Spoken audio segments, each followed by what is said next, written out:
What's up, Buck? Doug with D&E in the garage. Now you might be sitting there looking at what's on your screen right now thinking, hey Doug, what the hell did you do to your carrier? You seem to be missing some very important components to make the Jeep do the go-go. And you would be correct, but there is a method to my madness. There is a reason that I sit here under my Jeep on this cold autumn morning missing my top bottom spider gears and my center pin. And that reason is my locker. Today is the day I'm going to install my automatic differential locker from the brand Lokka. About to have a whole lot of love. What we're going to be doing today is we're going to be installing this automatic diff locker into the Chrysler 8 1/4 differential in the rear of my daily driven plow Jeep XJ. This process will be the same for doing any rear differential with proper gearing to allow you to do it in the vehicle. Now, let me tell you, I very much wanted to pull the axle out, put it right here on this bench, and work standing up like a human, like somebody who has evolved. But I would like to illustrate the point in this video that this process can absolutely be done with the differential still in the vehicle. So for you, for the loyal followers, for the loyal subs, I'm going to crawl around on my wet, dirty garage floor, wake up tomorrow with a strained neck and a sore back, to prove that you can install one of these in an afternoon with common tools with the diff still in the Jeep. Alright, let's get to it. Alrighty, back to the Jeep. I broke this video into two pieces. I wanted to do a video just on how to remove C-clip axles so that if anyone needed to do that for something else, they would have a short, quick video. If you're wondering how I got to this point, check the card up in the corner. Additionally, there's going to be a card to my video on what is a locker, an automatic differential style locker. Give that a look. Lots of good information. Helps you understand what these things do, how they work, and now we're going to be doing the second part of that, how to install them. So the first thing you got to do is remove your axles. That involves, like I said in that other video, removing your cross pin there, remove your top and bottom spider gears, set them aside. I am going to mark which was which, so if I ever want to remove the locker, put my open differential setup back in, I can do that. Your next step with your axles removed is going to be removing your spider gears. And once the axles are out, they just pop right out. You want to make sure that the any bearings, spacers, that you know where they are. They're going to be needed for installation of the locker. And again, I'm going to keep track of which is the left side, which is the right side of these, so that if I ever want to go back to them, I can do that. There is a, I guess it's a thrust washer, I'm not really sure, some kind of bearing spacer thing that is on here. You can see it moving. That's going to have to come off because that's going to be needed to put the locker on. Keep this separate, keep it safe. Alright, we're going to get this other one out, then we're going to consult the directions, because I will admit to you I've never done this before, only seen it in theorem on the interwebs, but my understanding from my research is it's not difficult. So I'm going to get the other side out, and we're going to consult the directions and start putting this locker in. Alrighty friends, step one is going to involve these drive gears or axle gears. What we have to do is fit them in the carrier and then take some measurements to make sure that my carrier is in spec. These automatic diff lockers are very sensitive, so if your clearances, your tolerances are out, it's not going to work. So, I'm going to take our thrust washers, spacers from my original spider gears. I'm going to take some grease and grease these lightly. Place them on our drive gears here. It is important to remember which goes with which side. These things are different sizes. Don't lose these. Don't take these from a different axle. You have to use the ones that are from your axle. So we've got those greased, and on here, put a little grease on the other side. This helps hold everything in place while you're taking your measurements. And we're going to put these inside of our carrier. Alright, during this project, you always want to do this side with the ring gear first, because that's the side that's going to be the hardest to get everything in on. Alright. Come on, little buddy. There we go. 1, 2. And we're going to rotate our carrier so that we can get our cross pin back in. Okay. Sorry, I'm an idiot. You don't just need those in, obviously. You need the spacers in. What I'm going to do is I'm going to put a little bit of grease on here to help hold these in place too. Alright, with the fatter side, I guess you'd say, out, they just barely have enough room to kind of hold on to the drive gears there. I've heard them called drive gears. The directions call them axle gears. It's the same thing. The splined gears that go on the outside. I really hope you guys appreciate what I'm doing here. This would be so much freaking easier on a bench. Got like lights down here, freaking cameras in the way. This is not the easiest way to be doing this. It's all for you. It's all for you silly people. Do it for the views.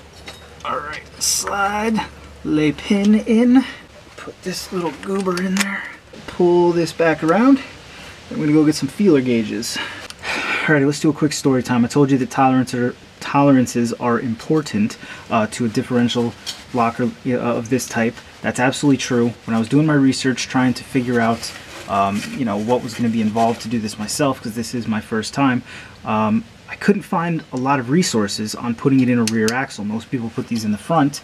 I did find one guy from JTM Offroad. He had put one in and the tolerances were wrong and it actually ate itself. All these teeth got chewed right up.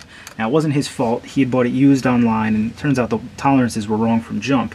But he was nice enough to sit down with me, walk me through the process of how important it is to take mic measurements and how difficult the whole process was going to be for me. And I very much appreciate that. He gave me the knowledge and the confidence to go ahead and do this. I highly recommend you go and check out his channel. I'm going to link it up there. I'm going to link it in the description. This guy is awesome. He has the one thing that our channel is lacking.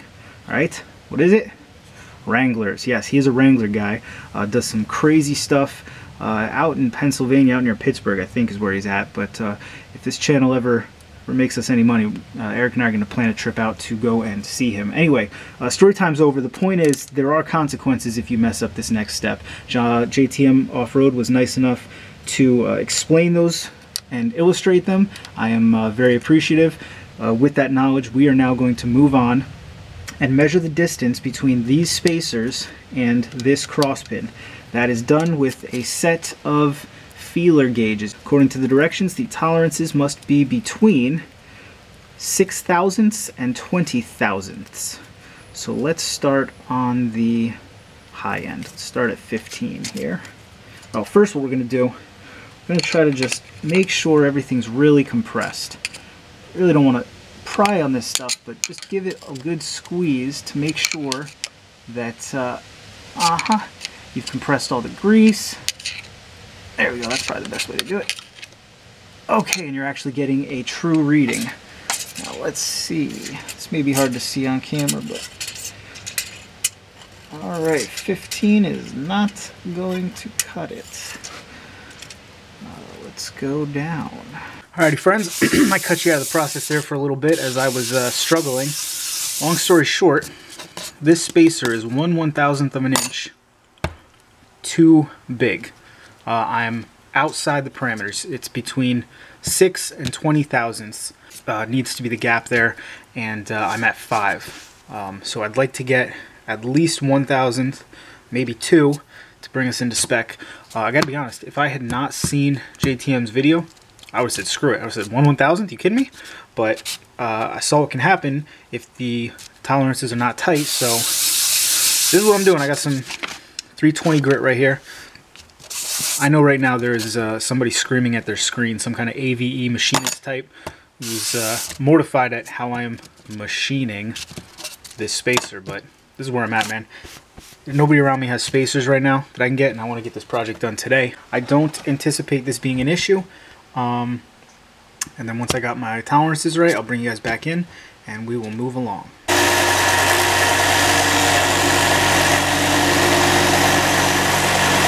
Alright guys, screw that. I had to pull the plug on that whole project for this weekend. I did the math again, and to have the clearance on both sides of those spacers in between each spacer and the center pin match, I was going to need a thrust bearing that was well under a full 1,000th, which is, you know, like foil almost. So I'm not going to be able to machine that with my friggin' belt sander and disc grinder and all that.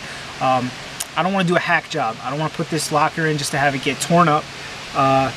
So I'm going back to the drawing board. I know they sell sets of thrust bearings so that you can get it just right. They can be expensive. I know that maybe I can go to the junkyard and find one in an 8 1/4 out there. Maybe next weekend Eric and I'll head out and do that. But unfortunately, this first attempt was a failure. I put all the spider gears back in. I got everything put back together. I am a little concerned that I took material off the one thrust bearing, but in reality, I wasn't doing very much. I know it looked like crazy sparks and all that, but I took off, I'm so bad with this conversions from the mic, but like 1/1000th of an inch, maybe 1/10,000th of an inch. It was an insanely insignificant amount, so I think that diff's gonna be just fine. I do wanna look into why I'm having this trouble in the first place. My understanding, and from what I heard from a lot of people, was that most people, they didn't have an issue like this where they had to change out thrust bearings. So maybe that diff is more out of spec than usual. I know Chrysler has this problem a lot. They had it with the Dana 30 front knuckle. Some of the castings are so far off that they have to make corrective ball joints. So maybe it's something like that with the Chrysler 8 1/4 carrier too. Maybe I go to the junkyard and I just get a whole new diff, build it up from the bottom, get it painted, remove all the rust. That might be cool. That's an option. Stay tuned. That locker is going in there 100%. I'm putting that locker in that Jeep so that I can plow with it this weekend, but I want to do it right. So today, absolute fail. I guess it's more just a shop time video. You got to come along with me as I wasted an entire friggin' morning and screwed up everything in my garage for no reason. But it is coming. Like I was saying, man, check out JTM Offroad. He helped me so much. I would have put that locker in. I would have thought absolutely nothing of it, and in a week, I wouldn't have had rear-wheel drive anymore. Because that's what happens. If you put one of these lockers in, and those teeth get rounded, and they start to slip, you don't have rear-wheel drive. Nothing will be able to engage. So you have to put in 4, and now you're limping home on 2-wheel drive, and now you have a real mess on your hands. You're doing other damage. So JTM absolutely helped me. I'm going to, like I said, link up in the corner, link down in the bottom. He saved me from being halfway to work and having my rear-wheel drive go out. That is a shitty day. You know what I mean?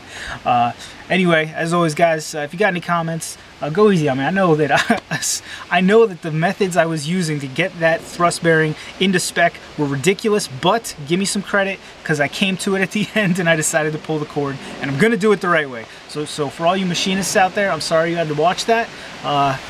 Anyway, as always, guys, thanks for watching. We will see you next time.